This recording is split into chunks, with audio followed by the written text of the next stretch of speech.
దేవుణ్ణి ఆత్మతోనూ సత్యముతోనూ ఆరాధించడానికి చేరువచ్చిన మీ అందరికి కూడా ప్రత్యేకమైన వందనాలు తెలియజేస్తున్నానండి. ఇంతవరకు తండ్రి దేవుణ్ణి పాటల ద్వారా మహింపరిచి తండ్రి దేవుణ్ణి గణపరిచిన ప్రతి ఒక్కరికి కూడా ప్రత్యేకమైన వందనాలు తెలియజేస్తున్నానండి. ప్రభుదినం నుండి గడిచిన ప్రభుదినం నుండి ఈ ప్రభుదినం వరకు తండ్రి దేవుడు ఆయన సజీవ లెక్కల్లో మనల్ని కాచి కాపాడి ఇలాగున మనలందరినీ కూడా దేవుని మందిరములో కూర్చుని ఆయన్ని స్తుతించే అవకాశాన్ని ఇచ్చారు. అందుకు మనం అందరము దేవునికి కృతజ్ఞత తెలియబద్ధులమై ఉన్నాం. ఎందుకంటే ఈ దినాన్ని చూడలేని అనేక మంది, చాలామంది ఈ భూమిని విడిచి మనుషుల మధ్యలో దేవుణ్ణి స్తుతించలేని స్థితిలోనికి వారు వెళ్ళినటువంటి అనేక మంది ఉన్నారు. ఈ దినాన్న దేవుని నివాస స్థలము లేదా దేవుని సంఘము క్రీస్తు సంఘములో సహవాసం చేయుట మానకూడదు, సంఘముగా కూడుట మానకూడదు, లేదా సంఘముగా కూడుట మానక అనే మాట ద్వారా మనం ముందుకు కొనసాగుదాం. ఆ మాటలు మనం వినే ముందు దేవుని మందిరములో దేవుని సన్నిధిలో మనమందరం ఉన్నాం. అసలు దేవుని నివాస స్థలం ఏది? మొట్టమొదటిగా దేవుని నివాస స్థలం ఏది? మొట్టమొదటిగా దేవుని నివాస స్థలం ఏది? మొట్టమొదటిగా దేవుని నివాస స్థలము, దేవుడు నివసించిన స్థలము అమ్మా పరలోకం అండి. దేవుడు నివసించిన స్థలం, దేవుడు నివసిస్తున్న స్థలం పరలోకం.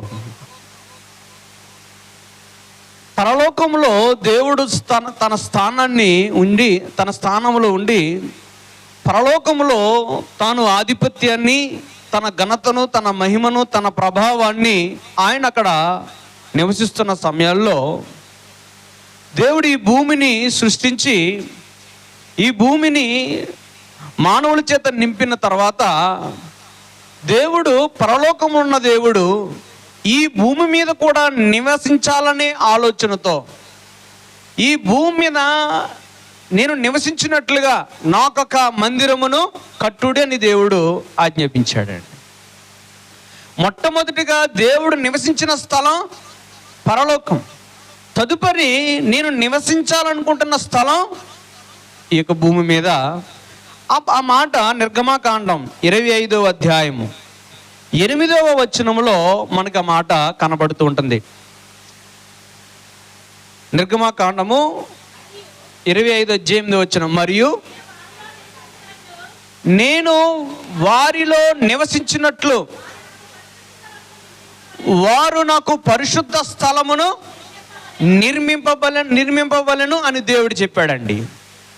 నేను వారిలో నివసించినట్లు ఏం నిర్మించమన్నాడండి? ఒక పరిశుద్ధ స్థలాన్ని నిర్మించండి.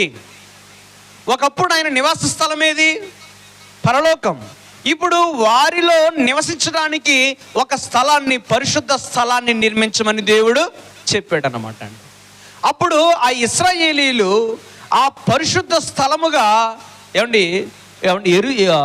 సాక్ష్యపు గుడారములో దేవునికి నివాస స్థలముగా పరిశుద్ధ స్థలాన్ని ఏర్పరిచి ఆ యొక్క సాక్ష్యపు గుడారము దగ్గరికి జనులందరూ వచ్చి వారి అవసరతలు, వారి అక్కర్లు దేవునితో చెప్పుకుంటూ వారు దేవుణ్ణి మహింపరుస్తూ వచ్చేవారు.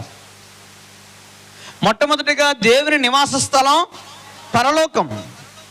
పరలోకమున్న మహోన్నతుడు భూమి మీదకి వచ్చాడు, అది సాక్ష్యపు గుడారం. ఆ ఇశ్రాయేలీలు అరణ్యమందు సంచరిస్తున్నప్పుడు వారు ఎక్కడైతే ఆగుతారో కొంత ప్రయాణం చేస్తారు, అక్కడ ఆగుతారు. అక్కడ ఆగిన చోట వారు సాక్ష్యపు గుడారాన్ని ఏర్పాటు చేస్తారు.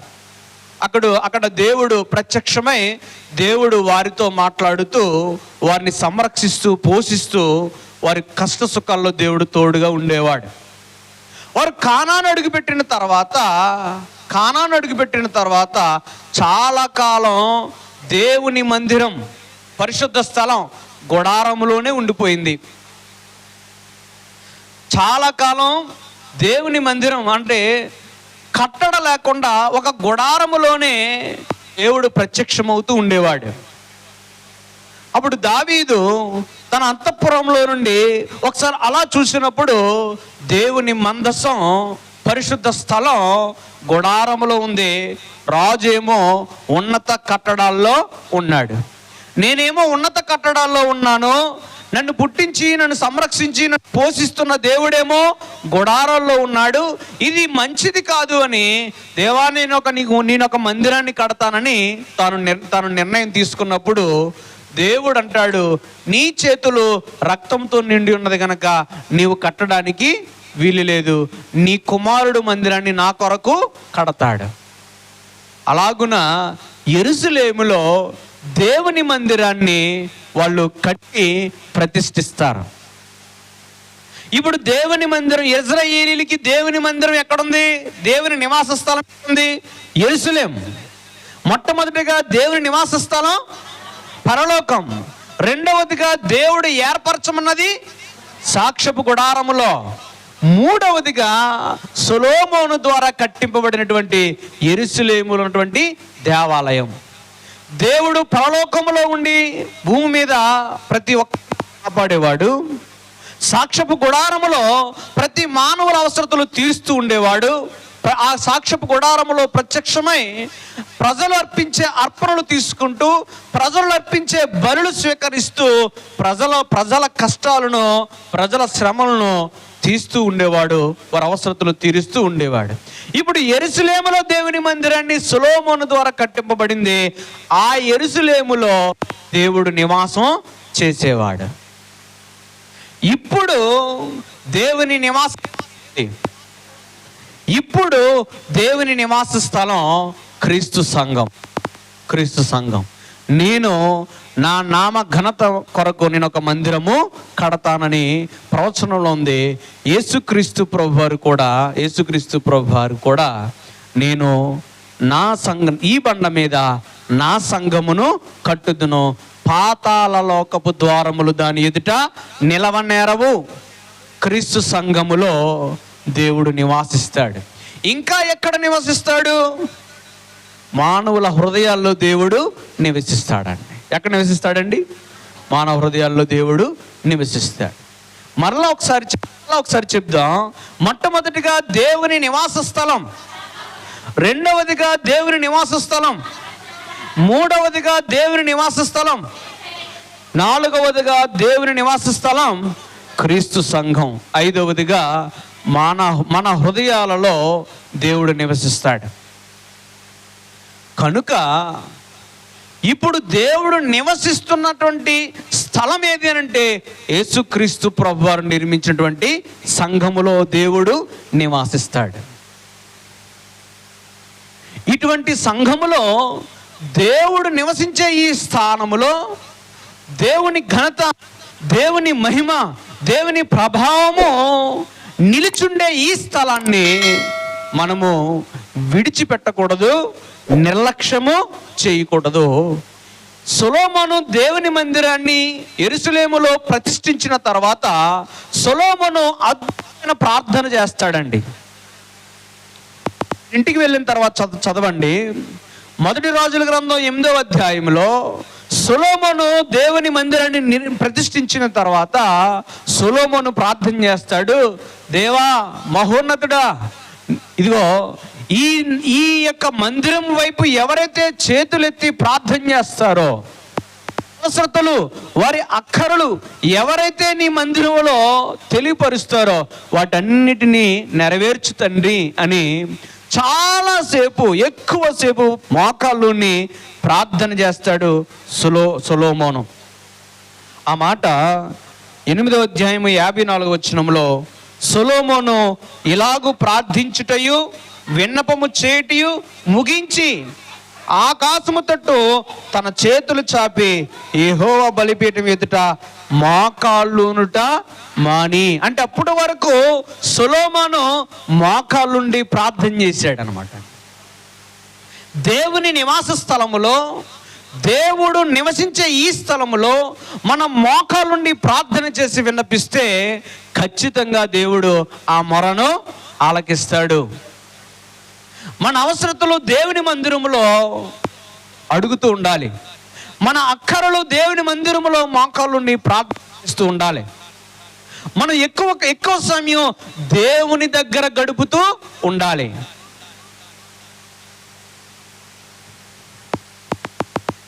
యెషయా గ్రంథం 56వ అధ్యాయము 7వ వచనములో, నా ప్రార్థనా మందిరములో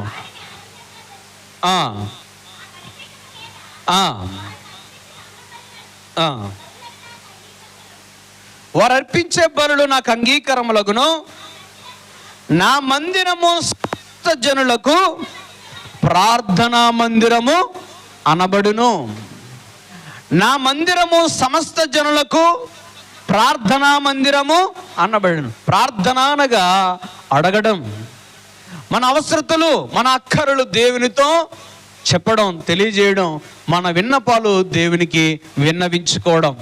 అటువంటి స్థలం ఏది అని అంటే గనక దేవుని మందిరం. అందుకని నా మందిరం సమస్త జనులకు ప్రార్థనా మందిరము అనబడును. కనుక మనం దేవుని మందిరములో, క్రీస్తు సంఘములో మనము జీవిస్తూ ఉన్నాం, మనం బ్రతుకుతూ ఉన్నాం, మన జీవితాన్ని ముందుకు కొనసాగించుకుంటున్నాం. అటువంటి మందిరాన్ని మనము నిర్లక్ష్యము చేయకూడదు. భూమి మీద ప్రతి దానికి మనకు సమయం దొరుకుతుంది. ప్రతి దానికి మనం విలువిస్తాం. మన ఉద్యోగం చేసే ఆ అధికారికి మనం ఎంత భయపడతామంటే, సమయానికి వెళ్ళకపోతే నా మీద కేకలు వేస్తాడేమని భయపడతాం. మనం పని చేసుకునే ఆ యజమాని దగ్గరికి కూలి పని చేసుకునే సమయంలో, ఏమా 8 గంటలకు పని అయితే నువ్వు 9 గంటలకు వచ్చావు, ఊరికినే జీతం పట్టుకెళ్ళిపోతాని అడుగుతాడేమో అని భయం వేసి ఒక్క 5 నిమిషాలు ముందే ఉండడానికి ప్రయత్నం చేస్తాం. ఈ మధ్యలో అంటే చాలా కాలం క్రితం నుండి కూడా దూర ప్రాంతాలు వెళ్ళి పని చేసుకుని వస్తారు. ఆటోలు కట్టించుకుంటారు, సమయానికి ఆటోలోకి వెళ్ళి కూర్చుంటారు.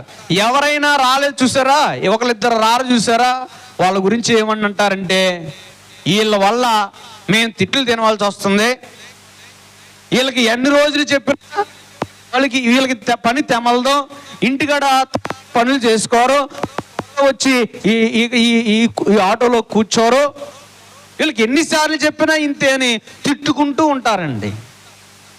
తిట్టుకోరండి, అవసరమైతే ముఖం మీద అనేస్తారండి. ఇంకోసారి లేట్ అయిందంటే మాత్రం నేను వదిలేసి వెళ్ళిపోతామంటారండి కదండి. ఇంకోసారి ఆలస్యమైందంటే, రోజు నీ వల్ల ఆలస్యం అవుతుంది, ఇంకో రోజు ఆలస్యమైందా నువ్వు వెనకాల ఇంకో ఆటో ఎక్కరా, మేము వెళ్ళిపోతాం, నీ వల్ల ఆయన చేత మేము తిట్లు తినలేము అంటారంటారండి. ఒకవేళ ఒక్కరే వెళ్ళవలసి వస్తే, బాబు లేట్ అయిపోతుంది కొంచెం బండి ఎక్కించుకో బాబు అని గబగబా ఎవరో ఒకరిని కాళ్ళు మీద పడిపోతామండి, బండికి అడ్డంగా అడిపోతామండి, ఆపడేమోనండి. ఎందుకు? పనికి లేట్ అయిపోతుంది. అక్కడ యజమానుడు ఊరుకోడాడు. సాయంత్రం డబ్బులు ఇచ్చేటప్పుడైనా ఆ మాట అనేస్తాడు అనకుండా, ఆ మాట నేను పడ్డం ఎందుకని అందరం ఏం చేస్తామండి, ప్రతి విషయంలో ఆఖరికి మన చేలో ఊడు పుడుతున్నప్పుడు, బయట వాళ్ళ చేల్లో ఊడు పుడుతున్నప్పుడు ఏమో ఆలస్యం అవుతుందేమో, కానీ మన చేల్లో ఊడు పుడుతున్నప్పుడు మనం ఏం చేస్తామండి, పొద్దున్నే అన్నం కూర టిఫిన్లు అన్నీ అయిపోతాయండి. ఆ కూలర్లు వచ్చేసరికి ఆ ఇంటి ఆ చేని యజమానురాలు అవసరమైతే ఊడి చేస్తూ ఉంటుందండి. అలాగే ఏ పనైనా సరే మన సొంత పనుల్లో త్వరగా చేసేసుకుంటాం, త్వరగా మనం సమయాన్ని పోనివ్వం. కానీ దేవుని మందిరం వచ్చేసరికి ఏంటో తెలీదు నిర్లక్ష్యం, ఏంటో తెలీదు అహంకారం, ఏంటో తెలీదు ఆ గర్వం, ఏంటో తెలియదు. కానీ దేవుని మందిరం అంటే చెప్పలేనంత నిర్లక్ష్యం అండి. నన్ను అడిగేవాడు ఎవడున్నాడులే, నన్ను ప్రశ్నించేవాడు ఎవడున్నాడులే, అడిగితే సంఘం మానేద్దాం, వీడి సంఘం ఒకటేనా అనుకుంటామండి, అంటామన్నామండి. ఊళ్ళో బోళ్ళు సంఘాలు ఉన్నాయి, ఆడేమన్నా మాట అంటే సంఘం మార్చేద్దాం. కానీ ఒకవేళ సేవకుడికి నువ్వు భయపడకపోవచ్చు, కానీ సర్వోన్నతుడికి మనం అందరము భయపడాలి. సేవకుడు నిన్ను గద్దించకపోవచ్చేమో కానీ మహోన్నతుడు నిన్ను గద్దిస్తాడు. సేవకుడు నిన్ను కనిపెట్టకపోవచ్చేమో కానీ యెహోవా దేవుడు నిన్ను కనిపెడతాడు. ఒకవేళ ఒక యజమానుడి చేత ఒక మాట పడినా పర్వాలేదేమో కానీ, ఒక అధికారి చేత ఒక మాట పడినా పర్లేదేమో కానీ, దేవుని దగ్గర మనం చిన్నబోకూడదు. దేవుని దృష్టిలో మనము అవిశ్వాసములుగా మార్చబడకూడదు. దేవుడు మన వైపు చూసి నా మందిరానికి సమయానికి వచ్చేవాడు, నా మందిరానికి సమయానికి వచ్చే కుమార్తె అని నీ గురించి నా గురించి సాక్ష్యం చెప్పేటట్లుగా దేవుని దగ్గర మనం నడుచుకోవాలి తప్ప దేవుని నిర్లక్ష్యం చేసేంత స్థాయికి మనము మన ఆత్మీయ స్థితి దిగజారిపోకూడదు. అందుకు దేవుడు చాలా చాలా కఠినమైన ఒక మాట అన్నాడు. అది తదుపరి మాట్లాడదాం. ముందుగా మనం ఆలోచించవలసింది ఏంటంటే, సంఘముగా కూడుట మనము మానకూడదు. హెబ్రీ పత్రిక 10వ అధ్యాయము 24వ వచనములో, హెబ్రీ పత్రిక 10వ అధ్యాయము 24వ వచనంలో, కొందరు మానుకొనుచున్నట్లుగా సమాజముగా కూడుట మానక ఒకనికొకడు హెచ్చరించుచు ఆ దినము సమీపించుట మీరు చూచిన కొలది మరి ఎక్కువగా అలాగు చేయొచ్చు, ప్రేమ చూపుటకును సత్కార్యములు చేయుటకును ఒకనికొకడు పురికొల్పుకొలవలని ఆలోచింతుము. ఎబ్రీ సంఘస్థులు, ఎబ్రీ పట్టణంలో ఉన్నటువంటి సంఘ సభ్యులు మొట్టమొదటిగా చాలా తీవ్రతగా ఆసక్తి కలిగి, దేవుని పట్ల భయము కలిగి, దేవుని పట్ల భక్తి కలిగి, వారు దేవుని మందిరాన్ని మానకుండా సరైన సమయానికి వాళ్ళు దేవుణ్ణి స్తుతిస్తూ మహిమపరుస్తూ వారి జీవితాలను దేవునికి సమర్పించుకున్నారు. కొంతకాలానికి వారిలో నిర్లక్ష్యం వచ్చింది, వారిలో అశ్రద్ధ వచ్చింది, వారిలో ఆసక్తి సన్నగిల్లిపోయింది. కనుక వాళ్ళు ఏం చేస్తున్నారంట? మానేస్తున్నారటండి. ఏం మానుతున్నారండి? దేవుని నివాస స్థలాన్ని దేవుని నివాస స్థలంలో గడపడం అనేది మానేస్తున్నారు, తగ్గించేశారు. మనం చాలా చాలా సందర్భాల్లో ఇది మనలో కనబడుతూ ఉంటుందండి. మనకి వెళ్ళాలనిపిస్తే వెళ్తాం, లేదంటే మానేస్తాం. అందుకని అపోస్తలుడైన పౌలు ఏం మాట్లాడుతున్నాడంటే, కొందరు మానుకొనుచున్నట్లుగా, అంటే కొంతమంది ఏం చేస్తారన్నమాట అండి, వారికి పని ఉంటే మానేస్తున్నారు, వారికి ఏ పని లేకపోతే వస్తున్నారు. మనం దేవుని సంఘానికి వచ్చేది, దేవుని మందిరానికి వచ్చేది మనుషుల నిమిత్తం కాదు, సేవకుని నిమిత్తం కాదు, దేవుని నిమిత్తం. అక్కడ దేవుడు ఉన్నాడని ఎరిగి, అక్కడ దేవుని నివాస స్థలమని ఎరిగి, నాకంటే ముందుగా దేవుడు అక్కడ కూర్చున్నాడని ఎరిగి మనము ఆలస్యము చేయక, చూడండి, ఉదయాన్నే లేకగానే ఆదివారం వచ్చిందనగానే మనకు గుర్తొచ్చేది ఏంటో తెలుసండి? బజార్ అండి.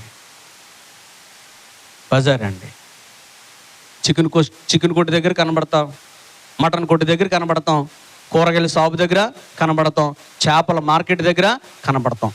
ఆదివారం అనగానే నీసు రోజు అన్నమాట అండి, మాంసపు రోజు. ఏ రోజు అండి అది?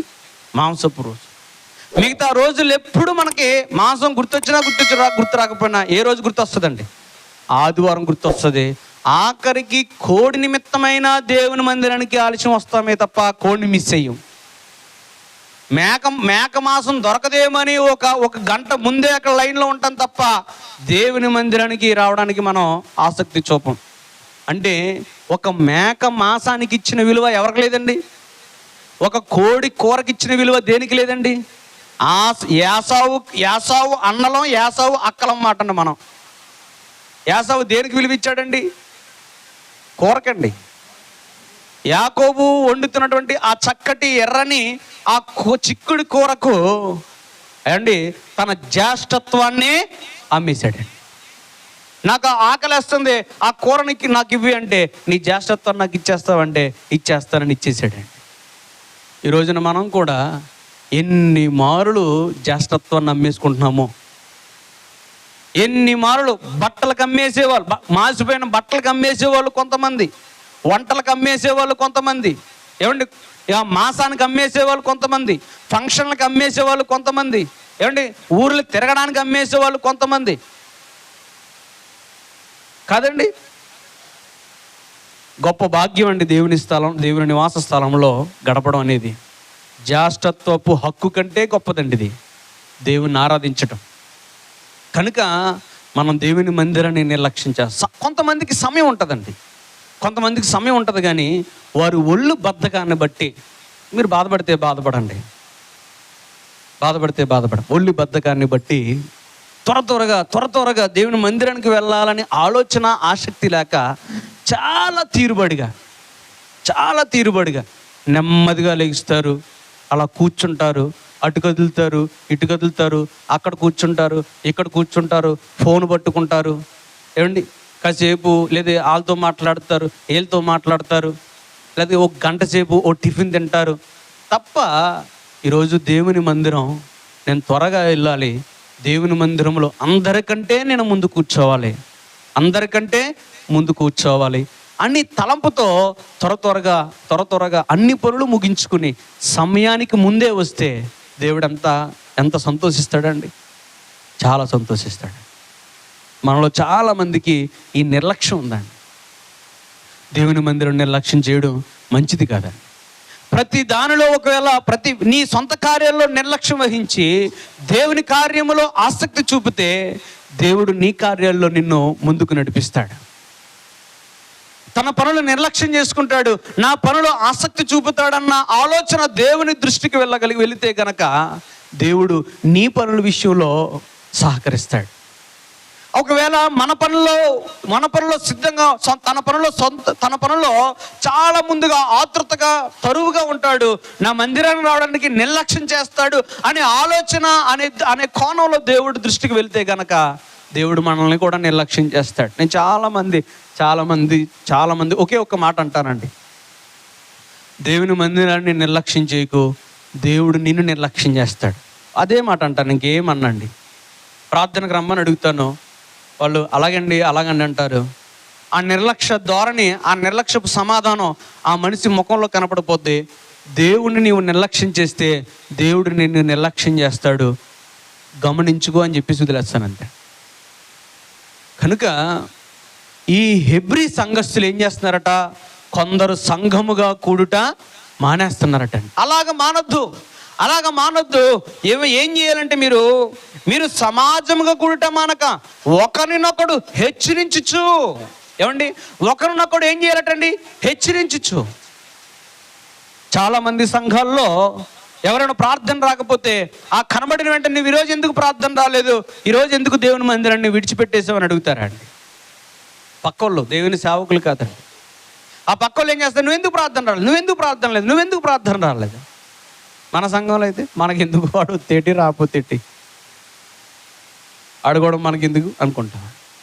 కానీ ఇక్కడ వాక్యం ఏం చెప్తుందంటే, ఒకరికొకరు హెచ్చరించుకుంటూ, ఇదిగో మనం పాపపు లోకంలో ఉన్నాం, సాతానుడు తిరిగే ప్రపంచంలో ఉన్నాం, ఎవరిని మింగుదునా అని గర్జించే సింహం వలె తిరుగుతున్న సాతాను ఈ లోకంలో ఉన్నాం. కనుక మనం వాడి వలలో పడిపోయే అవకాశం ఉంది. దేవుని మందిరాన్ని నిర్లక్ష్యం చేయొద్దని ఒకరికొకరు చెప్పుకుంటూ, పురుకొల్పుకుంటూ, ఆ మాట అక్కడ రాయబడింది. ఏముందండి,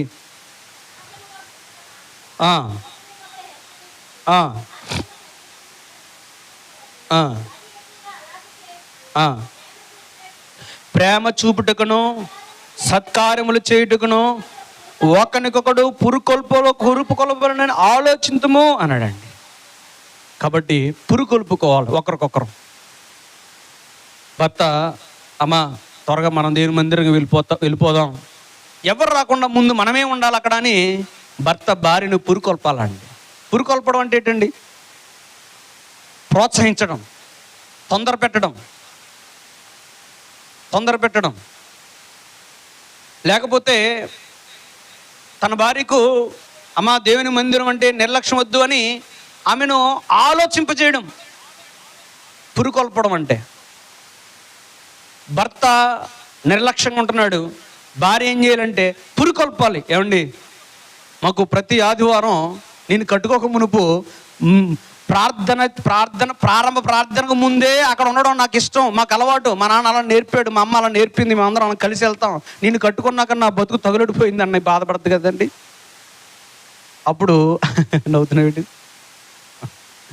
అప్పుడు భార్య భర్తను పురుకొల్పాలి, భర్త భార్యను పురుకొల్పాలి, భార్య భర్తను పురుకొల్పాలి. మనం మందిరానికి వెళ్దాం, దేవుని దగ్గర మన దీవెనలు పొందుకుందాం. ఓ రోజు బ్యాంకులో డబ్బులు కట్టడానికి వెళ్ళాం. డబ్బులు కట్టడానికి వెళ్తే లైన్లో ఉన్నారండి. ఒక ఆయన గబగబ వచ్చేసాడు, లైన్లో ఉండకుండా ఎట్టేసాడండి. మనకి ఆకేసాడండి లోపల నుంచి అకౌంటర్. వీళ్ళందరూ పని లేక ముందు వచ్చారు అనుకున్నావా, ఎలా అవతలకే వెనక్కి వెళ్ళి అన్నాడు. అంతే, అన్నీ అది ఎట్టు నిలిపోడండి. అంటే మొట్టమొదట ప్రిఫరెన్స్ బ్యాంకులోనైనా మిగతా ఎక్కడైనా సరే మాసం కొట్టు దగ్గరికి వెళ్తే నువ్వు పెద్దయ్య గారు వచ్చారండి ముందు కొట్టేస్తాడండి, ముందు వచ్చిన వాళ్ళకే కొడతాడండి. కూరగాయలైనా బ్యాంక్ అయినా ఎవరైనా సరే, రేషన్ కార్డు అప్పుడు రేషన్ షాప్కి వెళ్తున్నప్పుడు ఎవరు ముందు వెళ్తే వాళ్ళు రేషన్ కార్డులు ముందు తీసుకుని వచ్చిన వాళ్ళు అందరూ కింద ఎడతా ఉండేవారండి. ఆధార్ కార్డులు చేసినప్పుడల్లా వచ్చిన వాళ్ళు అందరూ కింద ఎడతా. ఏది ఎక్కడైనా సరేనండి, వెనక వెళ్ళినోడు పరిస్థితి వెనకాలే, ముందు వచ్చినోడు పరిస్థితి ముందే. దేవుని దగ్గర ఆ లెక్క ఉండదండి, మన దగ్గర ఆ లెక్క ఉంటుందండి, దేవుని దగ్గర కూడా లెక్క ఉంటుందండి. ఎవరైతే తన మందిరానికి ఆసక్తితో ప్రార్థనకు ముందే వస్తున్నారో దేవుని దృష్టి వాళ్ళపైన పడద్దండి. వారు దేవుని దృష్టిలో భక్తిపరులు అవుతారండి, వారు దేవుని దృష్టిలో విశ్వాసులు అవుతారండి, వారు దేవుని దృష్టిలో నీతిమంతులు అవుతారండి. ఏమండి, ప్రార్థనకు ముందే వస్తే ఏంటంటే ఉపయోగం అంటే మన నోటితో దేవుణ్ణి స్తుతించే అవకాశం దొరుకుతుందండి. మేము మిగతా సమయంలో కూర్చుని పాడుకుంటాం కదా, అది లెక్కల్లోకి రాదండి. అది నీ వ్యక్తిగత ఆరాధన. ఇది మాత్రం సంఘపు ఆరాధన, సమాజపు ఆరాధన. సంఘమంతా కలిసి అన్ని గొంతులు దేవుని సన్నిధికి వెళ్ళే సమయం. ప్రతి కంఠస్వరం అన్ని స్వరాలు కలిపి ఇంపుగా దేవుని నివాసానికి లేకపోతే పరలోకానికి ఆయనకి బలిగా అర్పించే అవకాశం. అందుకే జీవ ఫలాలు దేవునికి అర్పించండి అని వాక్యం ఉంది. కనుక సంఘమంతా కలిసి పాటలు పాడుతున్నప్పుడు ఆ ఆరాధన అద్భుతంగా ఉంటుందండి. కానీ మనం ఈ ముందు 3 లైన్లు 4 లైన్లు వస్తారు అంతేనండి. ఈ ముందు 2 కుర్చీలు ఆయన వస్తాడండి. ఈ మధ్యలో ఆయన కూడా కొంచెం లేట్ అయిపోయాడండి.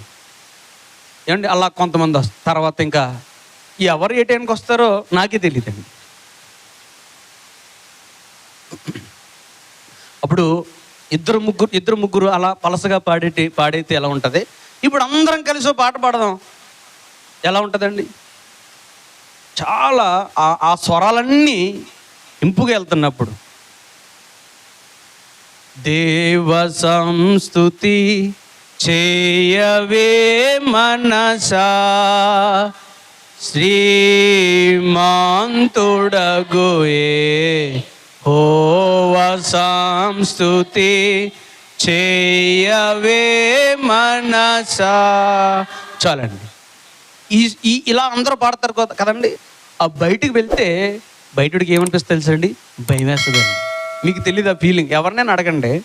ఇక్కడ గుంపుగా పాటలు వినపడుతున్నప్పుడు ఆ బయట ప్రార్థన నిర్లక్ష్యం చేస్తాడు చూసారా, ప్రార్థనకి ఎప్పుడు వెళ్ళ చూసారా, వాడికి భయం వేస్తూ ఉంటుందండి. అమ్మో, అందరు కలిసి దేవుని పాట పాడుతున్నారని భయం వేస్తుంది. ఏమండి, ఒక మానవుడికి ఎంత భయం వేస్తే దేవుడంటే వణుకు ఎవరికి? సాతానుడికి. దెయ్యములను దేవుడున్నవని నమ్ముచు ఏం చేస్తానండి? వణుకుచున్నవి. మనందరి పాట విని సాతానుడికి వణుకు పుట్టదండి? దేవునికి మహిమ చేరదా? దేవుడు ఘనత వహించడా? కనుక నీ వల్ల సంఘములో ఆ ఆరాధన కోల్పోతే నీ పరిస్థితి ఏంటి? మనం అనుకుంటాం నేనే కదా ఆలస్యంగా వెళ్తున్నాను అనుకుంటాం, మరొకరు అనుకుంటారు నేనొక్కనే కదా, నేనొక్కనే ఎందుకని అందరూ అనుకుని ఆలస్యంగా వస్తున్నప్పుడు ఇక్కడ ఇద్దరు ముగ్గురే పాడుతున్నారు. దేవుడు ఇద్దరు ముగ్గురు ఆరాధన చేర్చుకుని నీ ఆరాధనని నిర్లక్ష్యం పెడితే నువ్వేమైపోతావు? కనుక నీ వల్ల మరొకరు ఇబ్బంది పడకూడదు, నీ వల్ల ఆరాధన చెడిపోకూడదు. ఇది ఎవరి వల్ల, ఎవరి గురించో, ఎవరిని ఉద్దేశించో చెప్పట్లేదు. కానీ ఒక దైవ సేవకుడు సంఘాన్ని సరైన క్రమంలో పెట్టకపోతే సేవకుడే కాదు. ఏదో బ్రతకడానికి సేవకుడు కాదు, దేవుని కొరకు బ్రతికించేవాడు సేవకుడు. బ్రతికే సేవ పోయిందండి, బ్రతికించే సేవ. నిన్ను నన్ను బ్రతికించే సేవకుడు లేకపోతే దండగా, నరకానికే తథ్యం. నరకానికి నడిపించే సేవకుడు అక్కర్లేదు. ఏ సేవకుడు కావాలి మనకి? పరలోకానికి చేర్చే సేవకుడు. ఆ పరలోకం చేర్చడానికి ప్రయత్నంలో సేవకుడు హెచ్చరించకపోతే, గద్దించకపోతే చేతకాని సేవకుడు అవుతాడు. ఏమండి? అర్హత లేని సేవకుడు అవుతాడు. ఎందుకంటే 2 తిమోతి 3:16 దైవజనుడు సన్నద్ధుడంటే అన్నిటికీ సిద్ధముగా ఉన్నవాడు, అన్నీ తెలిసినవాడు, అన్నీ నేర్చుకున్నవాడు. సన్నద్ధుడై ప్రతి సత్కార్యము అంటే మంచి కార్యాలు పూర్ణముగా సిద్ధపడి ఉండునట్లు దైవావేశం వలన కలిగిన ప్రతి లేఖనము ఉపదేశించుటకు, ఖండించుటకును, తప్పు దిద్దుటకును, నీతి యందు శిక్ష చేయుటకును ప్రయోజనకరమైనది అన్నాడండి. దేవుని యొక్క వాక్యం విషయంలో ఉపదేశించే హక్కు సేవకుడికి ఉంది, గద్దించే హక్కు సేవకుడికి ఉంది, తప్పును సరిదిద్దే హక్కు సేవకుడికి ఉంది. అప్పుడు ఆ తప్పును సరిచేసే సమయంలో స్వీకరించాలి, అంతా మన మేలుకే. సేవకుడు ఒక మాట చేత హృదయాన్ని నొప్పించుంటే ఒకవేళ దేవుని కోపం నుండి నువ్వు తప్పించబడతావే తప్ప నీకు నష్టమేమీ కాదు. ఒక టీచర్ ఒక దెబ్బ కొట్టాడు అని అంటే నీకు చదువు రావాలనే తప్ప నీ మీద కక్షుండి కాదు. కాబట్టి ఇక్కడ దేవుని యొక్క లేఖనం ఏం తెలియజేస్తుంటే సంఘముగా కూడుట మానకూడదు. దేవుడు పాత నిబంధన కాలంలో ఆయన పిల్లలకు ఏమని బోధించాడో చూడండి. ద్వితీయోపదేశకాండం 31వ అధ్యాయము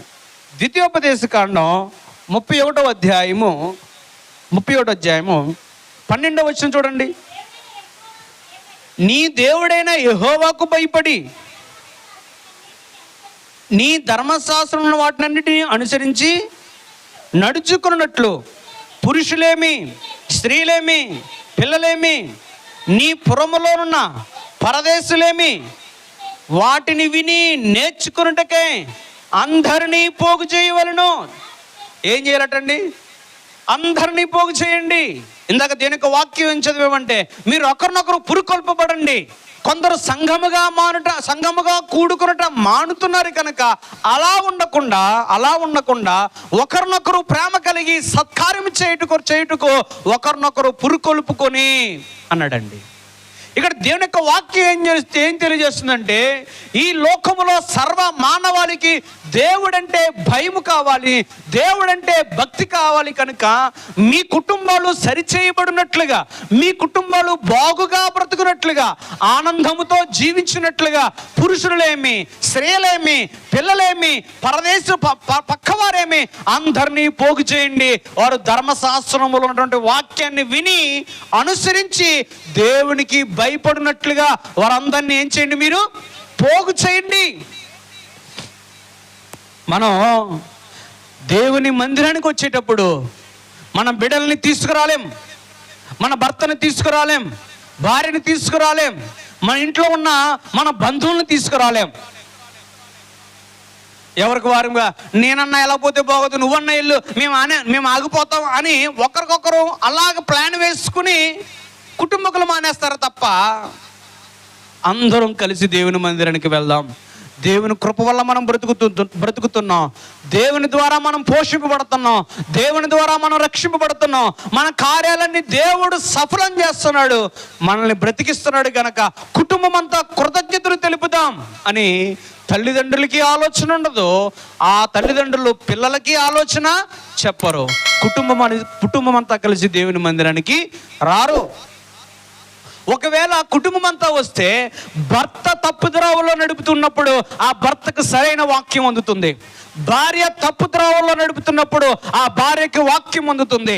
పిల్లలు నీ చెప్పు చేతల్లో లేనప్పుడు పిల్లలు చెప్పు చేతల్లో దేవుని యొక్క వాక్యం పెడుతుంది. కుటుంబంలో ఐక్యత, ప్రేమ కొరవైనప్పుడు ఆ వాక్యం ద్వారా ఆ ప్రేమలు నింపబడతాయి. కుటుంబంలో భయము, భక్తి, నీతి, యథార్థత లేనప్పుడు ఆ కుటుంబం అంతా కలిసి నీతిగా, భక్తిగా బ్రతకడానికి అవకాశం దొరుకుతుంది. కనుక ఏ ప్రభు దినాన్ని కూడా కుటుంబం అంతా కలిసి నిర్లక్ష్యము చేయకుండా దేవుని మందిరానికి రావడానికి ప్రయత్నం చేయాలి.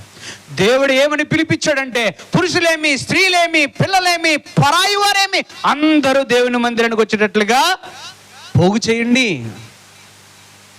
కనుక దేవుని మందిరాన్ని నిర్లక్ష్యము చేస్తున్నామేమో జాగ్రత్తగా వహిద్దాం. ద్వితీయోపదేశకాండం 12వ అధ్యాయము 5వ వచనములో మనకి తీర్థయాత్రలు ఎక్కువగా మనకి అలవాటు గనక ఆ చోటు చూడడానికి వెళ్దాం, ఈ చోటు చూడడానికి వెళ్దాం అనుకుంటాం. గనక దేవుడు ఏమని చెప్తున్నాడంటే దేవుణ్ణి ఆరాధించే దినాన్న నువ్వు ఎక్కడెక్కడికో తిరగకూడదు. ఎక్కడికి తిరగాలంటే నీ దేవుడని యెహోవా తన నామమును స్థాపించుకొనుటకు నివాస స్థానముగా ఏర్పరచుకొను స్థలమును వెతికి అక్కడికే యాత్రలు చేయుచుండవలను. చాలు చాలు చాలు చాలు. మీ సమస్త గోత్రములలో తన నామమును స్థాపించుకొనుటకు నివాస స్థానముగా ఏర్పరచుకొను స్థలము. ఏంటండి స్థలము? దేవుని మందిరము. నీ కుటుంబం అంతా ఆయన నామ ఘనత కొరని దేవుడు నివాస యోగ్యంగా ఏర్పరచుకున్న దేవుని మందిరానికి మీరు యాత్రలు చేయాలి. చాలామంది దేవుని మందిరానికి తప్ప ప్రతి చోటుకి ఆతృతగా సిద్ధపడి వెళ్తూ ఉంటారు. దేవుని యొక్క వాక్యం ఏం తెలియజేస్తుందంటే వెదకి అక్కడికే యాత్రలు చేయుచుండవలను. క్రీస్తు సంఘములో ఒక నిర్లక్ష్య ధోరణి ఏంటంటే ఎక్కడికి వెళ్ళినా ఆరాధనే, ఏ సంఘానికి వెళ్ళినా ఆరాధనే. కానీ దేవుడు నియమించుకున్నాడటండి ఆ స్థలాన్ని వెతకాలటండి. దేవుడు నియమించుకున్న స్థలాన్ని వెతకాలి. దేవుడు నియమించుకున్న స్థలం క్రీస్తు సంఘం. మనం ఎక్కడికైనా పరాయి ఊరు వెళ్తాం, వేరే ఊరు వెళ్తాం, అక్కడ అన్ని వేరే వేరే సంఘాలే కనబడతాయి. ఆ పక్కన ఉన్న సంఘానికి వెళ్ళిపోకూడదు. దేవుడు ఏర్పాటు చేసుకున్నాడు క్రీస్తు సంఘం. ఆ సంఘం ఎక్కడుందో అక్కడికి వెళ్ళి కూర్చోాలి. నేను చెప్పేది ఏంటి అంటే దేవుని నివాస స్థలము మొట్టమొదటిగా ఎక్కడుంది? పరలోకంలో ఉంది. రెండవదిగా సాక్ష్యపు గుడారములో ఉంది దేవుని నివాస స్థలం. మూడవదిగా యెరూషలేములో ఉంది. నాలుగవదిగా క్రీస్తు సంఘములో ఉంది. ఇప్పుడు నీ యాత్ర ఏ సంఘంలో చేయాలి? అక్కడ అది లేదండి మమ్మల్ని ఏం చేయమంటారా అంటే అక్కడ అది లేదండి మమ్మల్ని ఏం చేయమంటారంటే వెతికి అన్నాడండి. వెతికి నేను నియమించిన స్థలానికే నీవు వెళ్ళాలి. సత్యంలో నిలబడుతున్నాం, సత్యంలో స్థాపించబడుతున్నాం. అబద్ధపు స్థలంలో కూడా అడుగు పెట్టకూడదండి. అబద్ధ స్థలంలో అడుగు పెట్టకూడదండి, ప్రోత్సహించకూడదండి, సహకరించకూడదండి. నీతికి నిలబడాలి, సత్యానికి నిలబడాలి. అందుకు ఒక మాట వ్రాయబడింది, చదువుదాం. యోహాను పత్రిక 3వ యోహాను పత్రిక 1-2 వచనాల్లో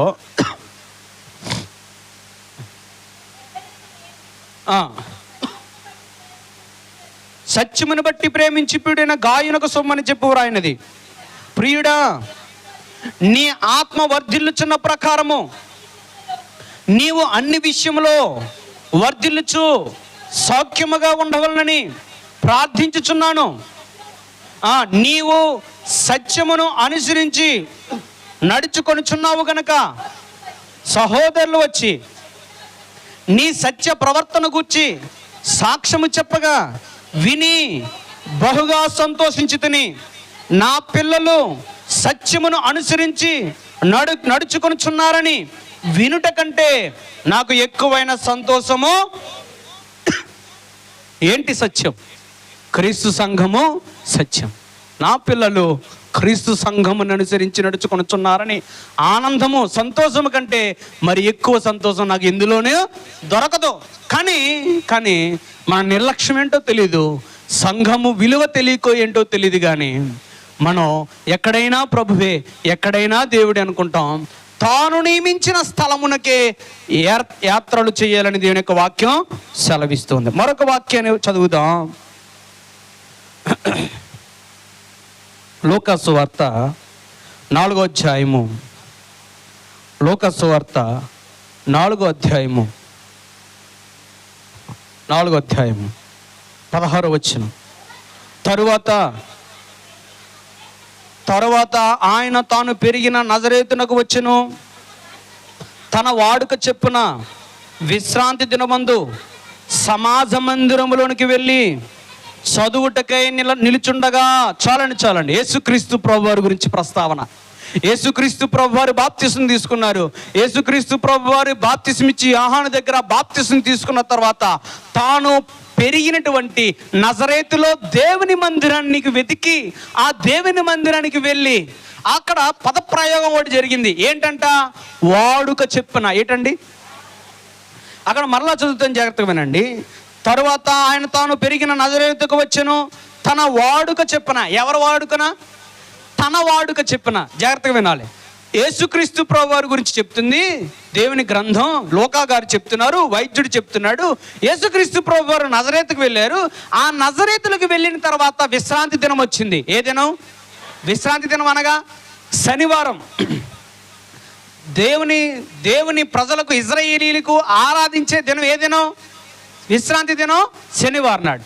ఈనాడు మనం ఆరాధించే దినం ఆదివారం, ప్రభు దినం. ఆనాడు యేసుక్రీస్తు ప్రభువారికి తన వాడుక చెప్పున అన్నాడండి. తన వాడుక చెప్పున అంటే తనకు అలవాటైపోయింది. ఏం అలవాటైపోయింది? ప్రతి విశ్రాంతి దినమున దేవుని మందిరానికి వెళ్ళడం అలవాటు. చాలామందికి సాయంత్రం అయ్యేసరికి నోటులో ముద్ద కంటే చుక్క పడకపోతే మనశ్శాంతి ఉండదండి. అవునా కాదండి? కష్టపడి పనిచేసి వస్తారు, కష్టాజీతం పట్టుకొస్తారు. వస్తూ దారిలో ఒక చుక్క కనీసం ఏదో దానికి ఒక క్వాంటిటీ ఉంటుంది, అది పడందే ఇంటికి రాలేడండి. ఒకవేళ వచ్చాడా మనశ్శాంతి ఉండదండి. పిల్లల మీద కేకలేస్తాడు. అక్కడికి వచ్చి స్నానం చేసి మరీ అవసరమైతే వెళ్ళి ఇంకో చోట ఎక్కడో తాగేసి వస్తే మనశ్శాంతి ఉంటుంది తప్ప ఆ రోజు చుక్క పడకపోతే, దొరక్కపోతే ఏక అయిపోయింది, మనశ్శాంతి ఉండదండి. ఆ ప్లేట్లు గిరేసేస్తాడు. తాగినా గిరేసేస్తాడు, తాగపోయినా గిరేసేస్తాడు. తాగపోతే మందు దొరకలేదని గిరేసేస్తాడు. తాగితే మందు ఎక్కువైపోయి మొత్తం మీద కడుపులోకి ఏం వెళ్ళాలి? చుక్కబడిపోవాలి. ఇంతకీ ఏం అలవాటు అయిపోయింది ఆయనకి? తన వాడుక. ఏంటది? సాయంత్రం అయ్యేసరికి పడిపోవడం అనేది తన వాడుక. ఈ ఎగ్జాంపుల్ తప్పు, ఈ సమయంలో నేను చెప్పకూడదు. కానీ మన బుర్రకెక్కాలంటే ఏదో ఉదాహరణ చెప్పకపోతే మన బుర్రకెక్కదు కదండి. చాలామంది ఆడోళ్ళకి ప్రయాణం అనేసరికి తల్లో పూలు పడిపోవాలి. పూలు లేకపోతే బత్తం ఎదురున్న ఓడి నలిగిపోతూ ఉంటాడు. బండి ఎడుతున్నాను అనుకోండి, ఆ పూలు ఎక్కడ కనబడితే అక్కడ ఆపేస్తారన్నమాట. ఎండు పూలు. బయటికి వెళ్తే ఏం కావాలి? పూలు అలవాటు అయిపోతాయి. పెట్టుకోకూడదని కాదు. మనలో చాలా మందికి అలవాట్లు ఉంటాయి. వివిధ రంగాలలో వివిధ విషయాల్లో మనకు అలవాటు పడిపోతాం. యేసుక్రీస్తు ప్రభు వారికి ఏం అలవాటు అయిపోయిందటండి? తను పుట్టినది మొదలుకొని సిలువలో మరణించేంత వరకు తన జీవితంలో ఒక్క విశ్రాంతి దినాన్ని విడిచిపెట్టలేదటండి. ఆయన సిలువలో కన్ను మూసేంత వరకు కూడా ఒక్క విశ్రాంతి దినాన్ని మిస్ అవ్వలేదటండి. ఆయన ఎక్కడుంటే అక్కడ ఆ మందిరంలోకి వెళ్ళిపోయి దేవుని ఆరాధించేవాడటండి. ఆయనకి వాడికి ఏంటంట? వాక్యం చదవడం అలవాటండి. ఆయనకి ఏం చదవడం అలవాటు? మనలో కొంతమంది పాటలు పాడడం అలవాటు, కొంతమంది వాక్యం చదవడం అలవాటు, కొంతమందికి ప్రార్థన చేయడం అలవాటు, కొంతమందికి కానుకలు అంటే కొంచెం అలర్ట్ అవుతాడని ఆయన పేరు ఎత్తాను నేను. చాలామందికి పంచడం అలవాటు. చాలా మంది సరైన రీతిలో అందరికీ సమానంగా పంచడం అలవాటు. కొంతమందికి కుర్చీలు సదడం అలవాటు, కొంతమందికి చాపలు వేయడం అలవాటు, కొంతమందికి తొడవడం అలవాటు. యేసుక్రీస్తు ప్రభు వారికి తన వాడుక చెప్పిన సమాజ మందిరంలోకి వెళ్ళాడటండి దేవుని యొక్క వాక్యాన్ని చదవడానికి. ఇతను యేసుక్రీస్తు ప్రభు వారి గురించి ఎందుకు ప్రస్తావించారంటే, తన జీవితంలో ఎప్పుడు కూడా దేవుని నిర్లక్ష్యం చేయలేదు, ఎప్పుడు కూడా దేవుని మందిరాన్ని విడిచిపెట్టలేదు. అందుకని దేవుడు మృతుల్లో నుండి లేపాడు, దేవుడు పునరుత్థానుడిగా చేశాడు యేసుక్రీస్తు ప్రభువారిని. అందుకు సర్వ మానవాళికి రక్షకుడిగా నిలబడ్డాడు. ఈ రోజున మనమందరం ఆయన ద్వారా మనము రక్షణలోకి అడుగు పెడుతున్నాం, ఆయనలో మనం ఎదుగుతున్నాం, బలపడుతున్నాం. మరొకరి గురించి చదువుతాను, జాగ్రత్తగా వినండి. లూకా సువార్త 24వ అధ్యాయము 53వ వచనం. 24వ అధ్యాయము 53వ వచనం. ఎడతెగక శిష్యులు, ఎవరండి వీళ్ళు? 52వ వచనం నుంచి, వారు ఆయనకు నమస్కారం చేసి మహా ఆనందముతో యెరూషలేమునకు తిరిగి వెళ్ళి ఎడతెగక దేవాలయములో ఉండి దేవునికి స్తోత్రము చేయుచుండారు. యేసుక్రీస్తు ప్రభువారు ఆరోహణమైన తర్వాత శిష్యులు యెరూషలేములోకి వెళ్ళిపోయారు. యెరూషలేములో ఏముందని చెప్పుకున్నాం మనం? దేవుని మందిరం, దేవాలయం ఉంది. ఆ దేవాలయంలోనికి వెళ్ళిపోయి ఏం చేస్తారండి? ఎడతెగక దేవాలయంలో దేవునికి స్తోత్రములు చేయుచుండిరి. ఎడతెగక యేసుక్రీస్తు ప్రభువారు వాడుక చెప్పిన, శిష్యులు ఎడతెగక, మనము అప్పుడప్పుడు, మనము గుర్తొచ్చినప్పుడు. యేసుక్రీస్తు ప్రభువారు వాడుక చెప్పిన, శిష్యులు ఎడతెగక. అపోస్తుల కార్యం 2వ అధ్యాయము, అపోస్తుల కార్యం 2వ అధ్యాయము 42వ వచనం. వీరు అపోస్తుల బోధ యందును సహవాసమందును రొట్టె విరిచుటి యందును ప్రార్థన చేటి యందును ఎడతెగక ఉండిరి. ఎవరండి వీళ్ళు? ఎవరైతే క్రీస్తు సువార్తను చేతపట్టుకుని ప్రకటన చేస్తున్నారో వాళ్ళు, ఎవరైతే పేతురు ప్రసంగం ద్వారా 3000 మంది బాప్తిసం పొందారో వాళ్ళు ఏం చేస్తున్నారటండి? ఎడతెగక వాక్యము వినుటి యందును ప్రార్థన చేటి యందును సహవాసము చేటి యందును ఎడతెగక ఉండిరి అని ఉండాలి. చివరిగా ముగించేస్తున్నాను. యేసుక్రీస్తు ప్రభువారు వాడుక చెప్పిన దేవుని మందిరానికి వెళ్ళారు. శిష్యులు ఎడతెగక, పేతురు ద్వారా 3000 మంది బాప్తిసం పొందిన వారు ఎడతెగక. నేడు మన పరిస్థితి అప్పుడప్పుడు అది మనకి క్షేమమో కాదు. దేవుని నివాస స్థలం ఇది. ఏదండి? క్రీస్తు సంఘం అనేది దేవుని నివాస. ఒకసారి మరలా చెప్పుకుని ముగించేసుకుందాం. మొట్టమొదటి దేవుని నివాస స్థలం ఏంటండి? పరలోకం. రెండవదిగా దేవుని నివాస స్థలం సాక్ష్యపు గుడారం. మూడవదిగా యెరూషలేములో దేవాలయం. నాలుగవదిగా క్రీస్తు సంఘము దేవుని నివాస స్థలం. ఈ సంఘానికి ఎవరము కూడా నిర్లక్ష్యంగా రాకూడదు. ఈ సంఘానికి ఎవరు మానక దేవుని మందిరానికి రావాలి. ఎవరు మానకుండా అందరూ దేవుని మందిరానికి రావాలి. కాబట్టి ఈ సమయంలో దేవుని మందిరాన్ని నిర్లక్ష్యం చేయకూడదని, ఈ స్థలము దేవుడు నివసించే స్థలమని, ఈ స్థలములో మీ ప్రార్థనలు విన్నపించుకుంటూ మీ అవసరతలు అడుగుతూ దేవుణ్ణి స్తుతిస్తూ మహిమపరచాలని ఈ మాటలు చెబుతూ ముగిస్తున్నాను.